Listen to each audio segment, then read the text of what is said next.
Sa ikatulong taon liwat nagtiripon tiyempo sa pag-obserbar kan Semana Santa ang personahes kan Bureau of Jail Management and Penology o BJMP para sa taunang bisikleta iglesia.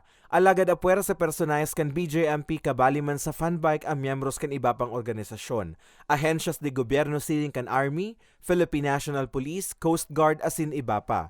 May mga nagbali man na pribadong organisasyon asin non-government organization. Si Jmar, saro sa mga amay nagpalista. Sabi niya apwera sa magayon ining paagi ng paglibot sa mga simbahan, marhay pa ini para sa salud.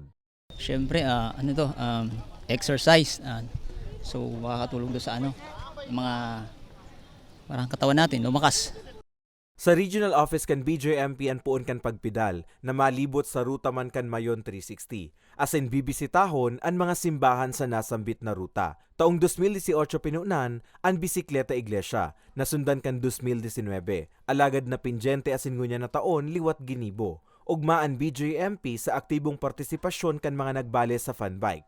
Paagi man kaya inininda para makagunot nin pondo para sa dugang na programa asin proyekto para sa mga persons deprived of liberty o PDL sa riyon. Fundraising natin ay mapupunta sa mga PDL na senior citizens and persons with disabilities.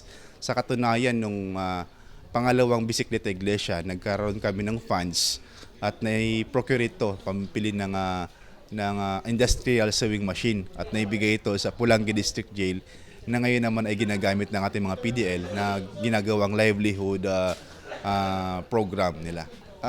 Dahil sa napili namin yung senior citizens at PWDs, we are planning to buy them yung mga tungkod, kung pwede makabili kami ng wheelchair at mga medical needs ng ating mga senior citizens na PDL at mga persons with disabilities. Asigurasyon kan ahensya, ipapadagos ang mga siring na aktibidad na makakatabang bakusan sa komunidad kundi maging sa mga PDL. Para sa mga baretang tatak Bicol, Carmelo Balia.